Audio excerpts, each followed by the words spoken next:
감사하겠습니다. 사랑합니다. 축복합니다. 할렐루야.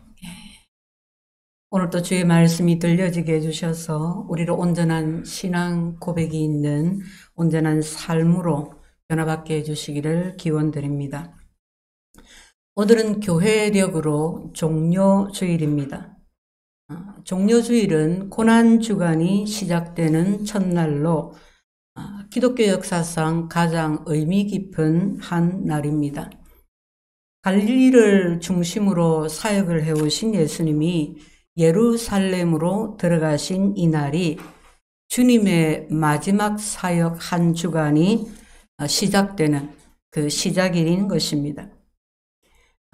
이때 즈음에 유대인들이 애굽은 이집트입니다. 메소포타미아, 소아시아, 유럽 등지에서 유월절을 지키기 위해서 예루살렘으로 몰려들었습니다. 어떤 학자는 이때 세계 각처에서 예루살렘에 모여든 유대인의 숫자가 250만 명에서 270만 명 정도일 거다, 그렇게 말합니다. 그렇게 많은 흩어진 유대인들이 유월절을 지키기 위해서 예루살렘으로 몰려들었습니다. 그래서 이 작은 예루살렘 도성이 인산인해가 되었습니다. 사람들이 모이고 북적이기를 시작하면 군중심리라는 것이 발동을 합니다.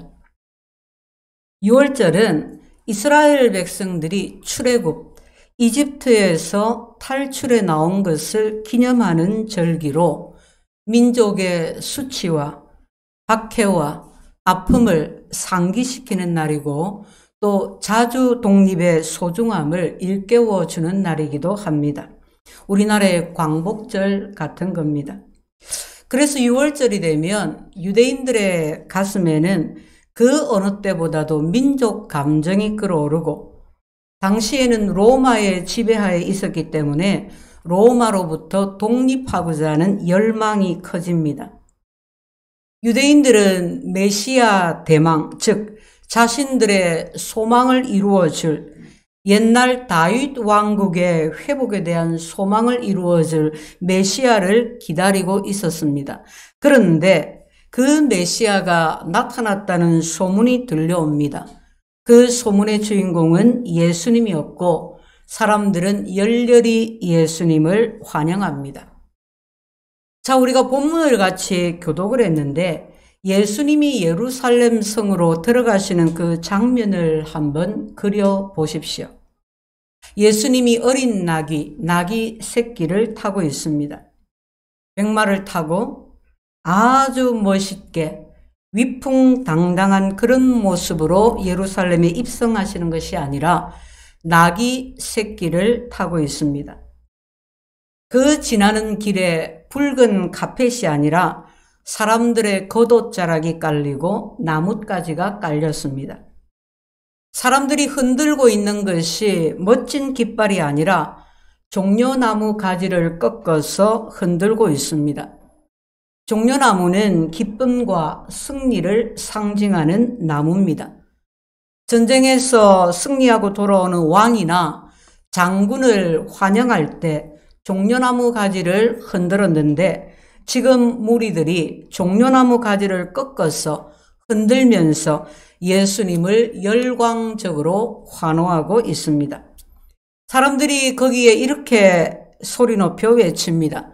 호산나 다윗의 자손이여 찬송하리로다 주의 이름으로 오시는 이여 가장 높은 곳에서 호산나 호산나. 호산나라는 말은 부디 간구하오니 구원해 주십시오. 70인역 성경에는 지금 구원해 주십시오, 그런 뜻입니다. 그렇게 무리가 구원을 열망하면서 예수님을 열렬히 환호하고 환영하는 것입니다. 10절 말씀에 보면 뭐라고 합니까? 예루살렘 성이 소동하여 이르되, 온 성이 소동하여 이르되. 소동했다는 말은 지축이 흔들렸다. 지축이 흔들릴 정도였다. 사람들의 환호성에. 한마디로 말하면 난리가 났다는 겁니다. 무슨 일이야? 막 난리가 났다는 거예요. 사람들은 그 수많은 군중들은 왜 그토록 주님을 열광적으로 열렬히 환호했을까요? 보통 우리가 생각할 때 사람들이 기대하는 구원자는 민족을 해방시킬 해방자의 모습이라면 나귀 새끼를 타고 올 것이 아니라 백마를 탄 왕자와 같은 백마가 이끄는 화려한 마차를 타고 등장하는 왕이나 위풍당당하고 기세가 등등한 그런 개선장군, 이런 모습 정도여야 하지 않겠습니까? 그런데 주님은 전혀 다른 모습이었습니다. 예수님은 나귀 새끼를 타셨습니다. 멋진 벤츠를 타고 나타나실 줄 알았는데 경차를 타고 나타나신 그런 상황입니다. 예수님은 사람들이 어떤 마음인지를 잘 아십니다. 사람들이 무엇을 기대하고 있는지를 잘 아십니다. 그런데 왜 이런 모습으로 오시는 걸까요? 우리는 오늘 예루살렘 성으로 들어가시는 주님의 모습에서 우리의 신앙 고백과 우리의 삶이 어디에 있는지를, 예수님을 온전히 믿고 따르고 있는지를 살펴보고 올바른 신앙함을 배울 수 있게 되기를 바랍니다. 예수님은 나귀 새끼를 타고 왜 이렇게 초라하고 우스꽝스럽기 조차한 그런 모습으로 예루살렘 성으로 들어가시는 걸까요? 그 첫째, 예수님이 나귀 새끼를 타신 것은 하나님의 방법을 따르신 것이었습니다. 주님이 공생애를 시작하실 때 사단이 주님을 시험했습니다.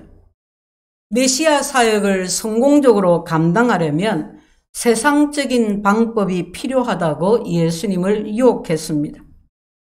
돌들을 떡덩이가 되게 하라고 했고, 성전 꼭대기에서 뛰어내려서 하나님이 보호하신다는 것을 증명하라고 했고, 자기에게 경배하면 천하 만국의 영광을 주겠노라고 했습니다. 그러나 주님은 사단의 그 모든 세상적인 방법을 거절하셨습니다. 그리고 하나님의 방법을 끝까지 고수하셨습니다. 예루살렘 성으로 들어가실 때도 그랬습니다. 사람들의 기대에 부응을 하려면 백마를 타야 합니다. 그러나 오늘 본문에도 인용되어져 있는 스가랴 9장 9절의 말씀을 보면 예수님이 나귀의 작은 것을, 곧 나귀 새끼를 탈 것이라고 예언되어 있었습니다. 백마를 타고 화려하게, 멋지게 그렇게 등장하는 것은 세상적인 방법이었고, 나귀는 하나님의 방법이었습니다. 주님은 세상적인 방법을 버리고 하나님의 방법에 순종하신 것입니다. 스가랴 선지자가 예언한 그대로 예언의 말씀을 이루시기 위해서 하나님의 그 정하신 뜻을 따라서 나귀 새끼를 타고 초라한 모습으로, 우스꽝스러운 모습으로 예루살렘에 들어가셨고, 그 길 끝에 십자가의 길로 들어가신 것입니다. 예수님이 능력이 없어서일까요? 권세가 없어서, 지혜가 없어서, 리더십이 부족해서, 뭘 잘 몰라서 그러셨을까요? 아니요, 그렇지가 않습니다. 예수님은 십자가 외에는 구원의 다른 도리가 없다는 것을 잘 아셨습니다. 지금도 사탄은 세상적인 방법으로 우리를 유혹합니다. 타협을 요구합니다. 야, 이게 효과적인 거야. 융통성을 한번 발휘해봐. 누구에게 줄을 서야 되겠어? 누구랑 손을 잡아야 되겠어? 이 시대의 문화는 바로 이거야. 당연히 이 문화와 연대를 해야지. 뭐가 돈 버는 길이겠어? 어떻게 하면 성공하겠어? 뭘 사람들이 좋아하겠어? 이 땅에 하나님 나라를 세우려면 교회도 달라져야 된다고 합니다. 교회를 빨리 부흥시키려면, 빨리 경제적으로 안정이 되려면, 빨리 사업을 성공을 시키려면 세상에 얼마든지 좋은 방법, 좋은 수단이 있으니 그것을 동원해야 한다고 합니다. 세상의 코드를 따라야 한다고 합니다. 이 시대의 문화의 코드와 맞추어야 한다고 합니다. 그래서 동성애도 받아들이고 유럽에서는 동성 결혼이 합법인데 그것을 받아들여야 지식인이고 선진 국민 마인드고 그것이 인권을 수호하는 것이고 그것이 평등인 것처럼 그럴듯하게 아주 그럴싸하게 현혹합니다. 사도 바울도 그리스 아테네에서 전도할 때 그들의 철학에 편승한 바 있었습니다. 그러나 그것이 결코 옳지 않다, 바람직하지 않다는 것을 깨달은 이후에는 철저하게 세상적인 방법을 배제하고 오직 하나님의 방법만을 따랐습니다. 그래서 바울은 전도할 때, 복음을 전할 때 사람의 말과 지혜의 아름다운 것으로 전하지 아니하고 오직 십자가의 복음만 전했다고 합니다. 십자가의 복음은 십자가에 달려 죽으신 예수 그리스도의 죽으심과 부활하심으로 우리의 모든 죄가 다 사함받았다는 것입니다.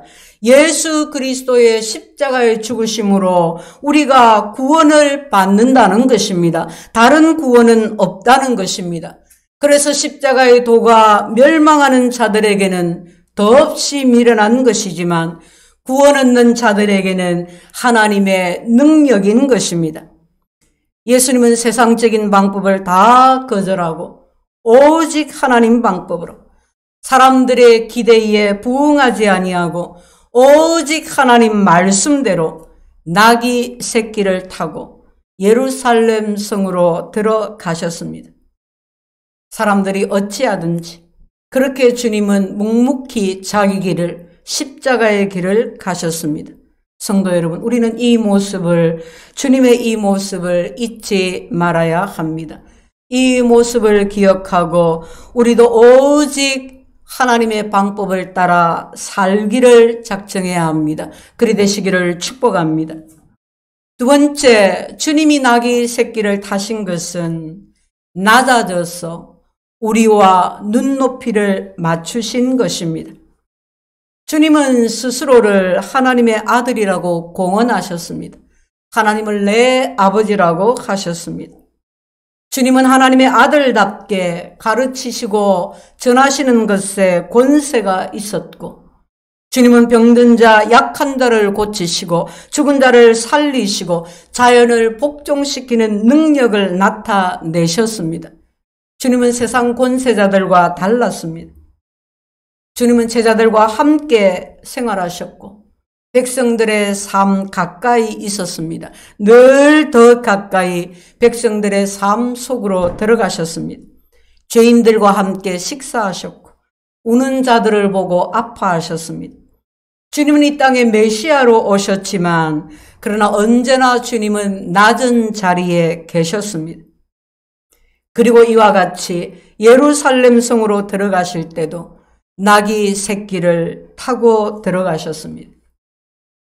저는 어릴 때 말을 탄 순사를 본 적이 있습니다. 일제시대 때 경찰을 순사라고 했잖아요. 그래서 제가 어릴 때만 해도 어른들이 순사라는 표현을 많이 하셨어요. 아주 갈색의 늠름한 말을 타고 제복을 입은 순사가 동네를 따각따각 하면서 도는데 아이들이 그 모습이 얼마나 멋있겠어요. 그래서 막 그 주위를 몰려듭니다. 굉장히 멋지기도 하고 또 위압감을 주기도 합니다. 말을 탄 사람은 다른 사람들을 내려다보게 되어 있습니다. 이렇게 내려다보죠. 말 탄 사람을 주위에서 우러러보잖아요. 전쟁에서 승리한 개선 장군이나 제국의 황제가 도시에 입성할 때 아주 멋진 준말을 타고 그렇게 입성하는 것이 관례였는데 이는 사람들로 하여금 자신을 우러러보게 하는 것이었습니다. 자, 그런데 여러분, 나귀는 어떤가요? 말에 비하면 크기도 작고 그 모양새도 정말 초라합니다. 나귀는 작아서 나귀에 탄 사람이나 그렇지 않은 사람이나 눈높이가 비슷합니다.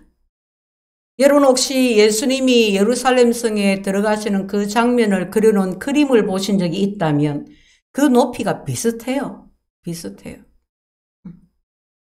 나귀를 탔다고 해서 우월감을 가지고 다른 사람을 내려다 보지 않습니다. 그냥 자연스럽게 다 같은 선상에서 보는 것입니다. 보라, 네 왕이 네게 임하시나니.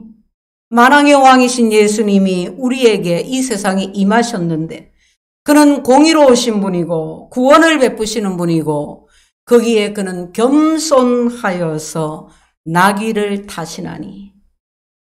나귀의 작은 것, 곧 멍에를 메어보지 않은 나귀 새끼를 타고 주님이 오셨습니다. 나귀만 타신 것이 아닙니다. 타고만 있는 것이 아닙니다. 그 새끼 나귀를 타고 예루살렘에 연인원 270만 명의 사람들이 운집한 그 예루살렘에 입성을 하시니 더욱더 겸손한 모습이 아닐 수가 없습니다. 여러분 세상에 누가 나귀 새끼를 타고 싶겠습니까? 누가 나귀 새끼를 타고 예루살렘에 입성하고 싶겠습니까? 예수님의 공생의 마지막 사역, 그 종지부를 찍을 그 예루살렘의 수많은 사람들에게 공개적으로 자신을 나타내는 그 시간. 주님이 타신 나귀 새끼는 예수님이 백박의 마을에서 제자 둘을 보내어서 나귀 주인으로부터 그냥 받아왔습니다. 제자들이 가서 나귀 주인에게 주님이 쓰시겠다고 합니다. 그렇게 말하니까 나귀 주인이 그냥 선선히 내어주었습니다. 나귀 주인은 그 어떤 것도 묻지도 따지지도 않고 새끼 나귀를 그리고 새끼 나귀 혼자 보낼 수 없으니 나귀와 같이 짝을 이루어서 그렇게 내어주었습니다. 주님은 그렇게 무엇이든지 이 세상에 어떤 것이든지 주님이 쓰시겠다 하시면 주님이 쓰실 수 있습니다. 그러나 주님은 나귀 새끼를 타셨습니다.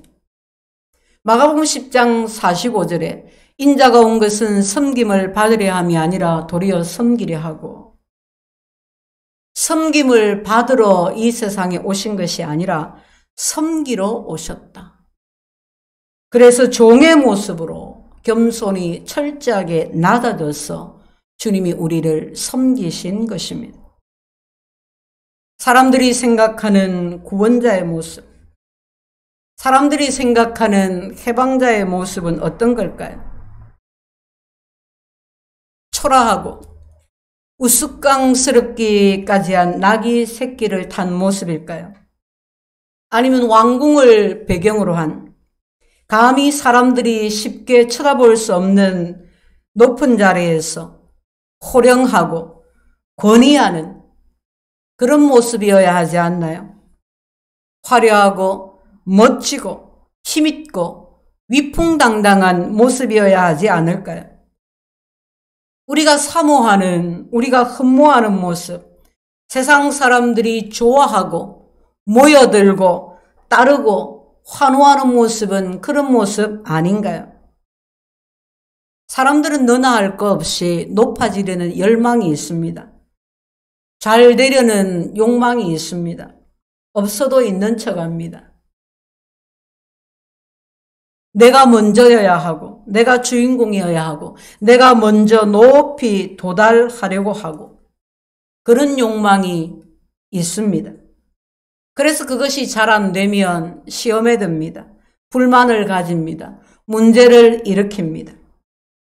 그런데 우리 주님은 그렇지 않았습니다. 주님의 모습을 보면 우리가 흠모할 만한, 세상 사람들이 흠모할 만한 것이 아무것도 없었습니다. 가난했고 초라했습니다. 우리가 믿는 세상에 오신 주님의 모습입니다.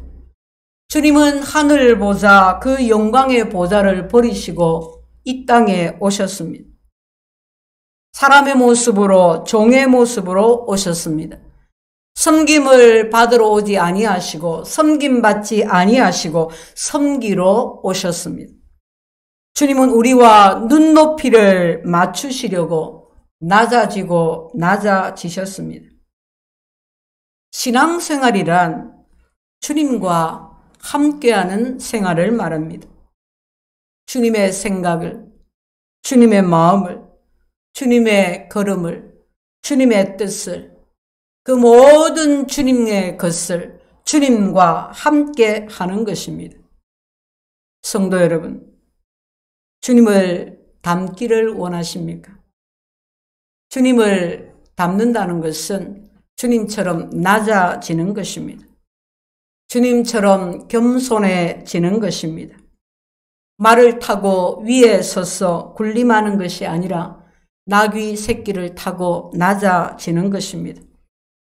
세상 사람들의 기대와 요구가 아니라 하나님의 뜻에 순종하는 것입니다. 그래서 가난하고 소외되고 죽어가는 사람들을 향해 나아가는 것입니다. 병들고 절망하고 방황하는 자들과 함께 하는 것입니다. 낮아지고 낮아져서 그들과 동일시하며 그들을 주님께로 십자가의 길로 이끄는 것입니다. 우리 모두 이 낮아짐의 은혜를 깨닫게 되시기를 축복합니다. 세 번째, 종료주일에 주님이 나귀 새끼를 타신 것은 우리에게 올바른 신앙의 길을, 신앙함을 가르쳐 주시기 위함이었습니다. 동상이몽이란 말이 있습니다. 동상, 한 침대에, 같은 침대에 있어도 이몽, 서로 다른 꿈을 꾼다. 즉 같은 처지에 놓여 있지만 각자가 생각이 다르다. 각자가 꿈이 다르다. 각자가 하고자 하는 것이 다르다는 말입니다. 주님이 예루살렘에 입성하시는 현장은 완전히 동상이몽이었습니다.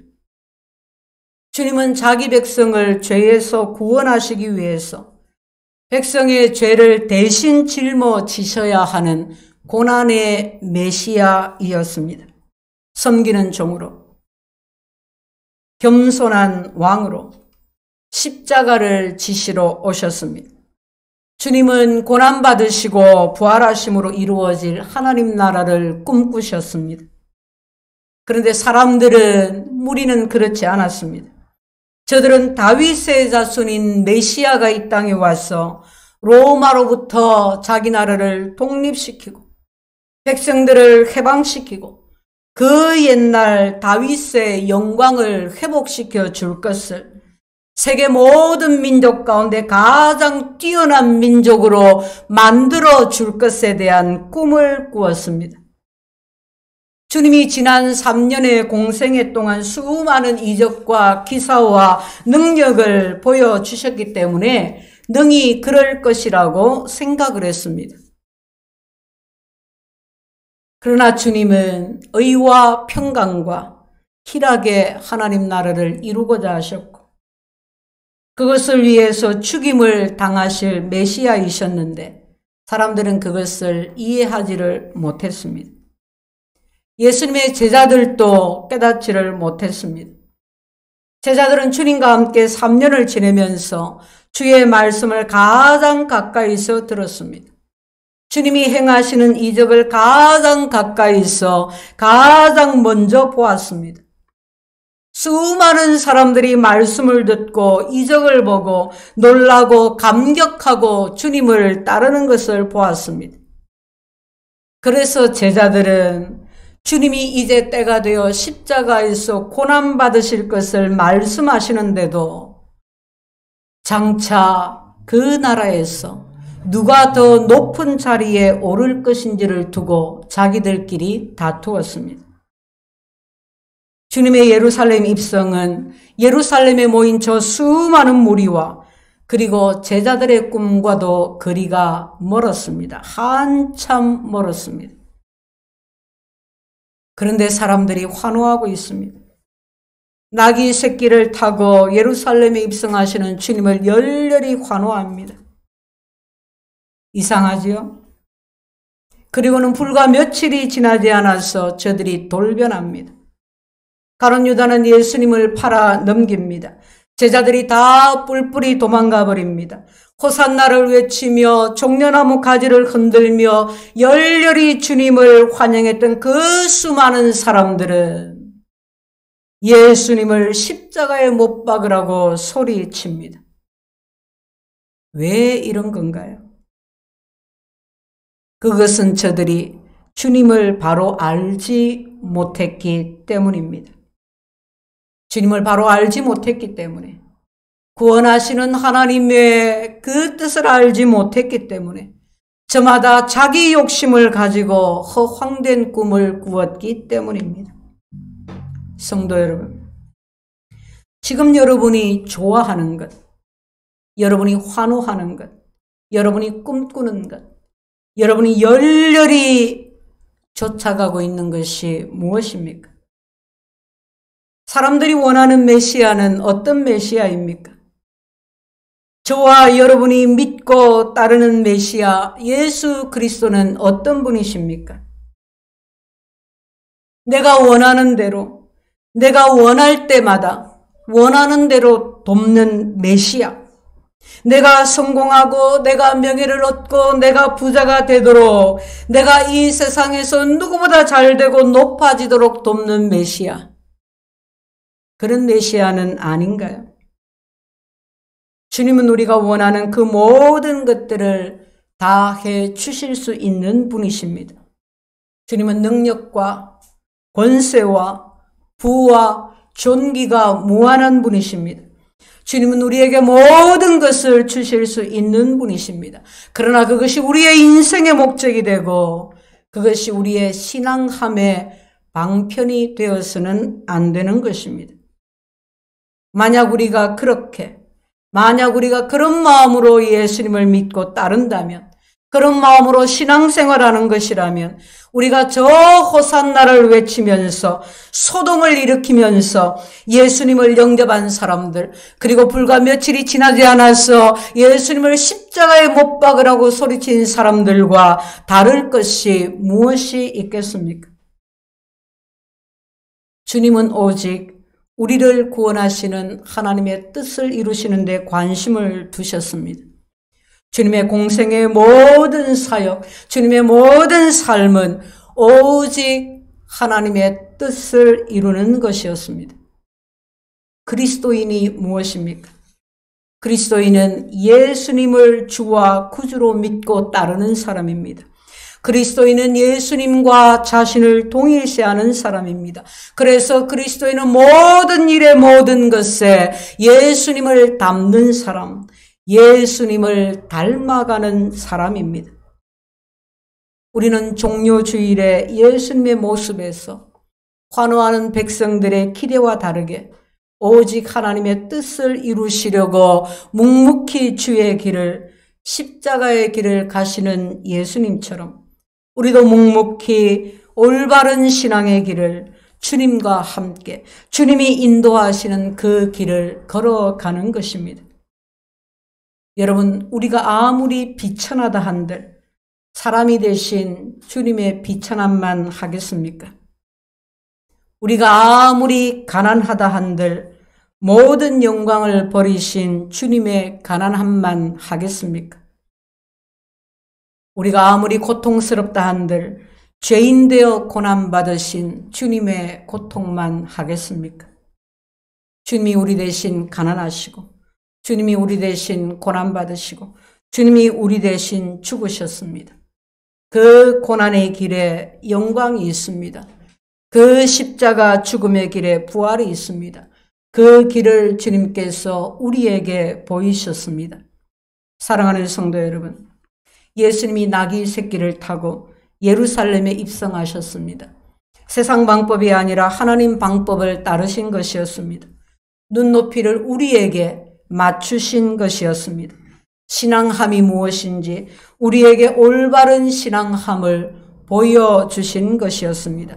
우리 모두 이 종료주일의 주님을 깊이 묵상하시기를 바랍니다. 무리를 보면서, 제자들을 보면서, 그리고 나를 보면서 이 시대를 살아가는 우리는 종료주일의 주님을 어떻게 따라갈 것인지, 그래서 저 고난의 길도 갈 수 있는, 저 부활의 영광에도 참여할 수 있는 우리가 다 될 수 있기를 예수 이름으로 축원드립니다. 아멘. 주님,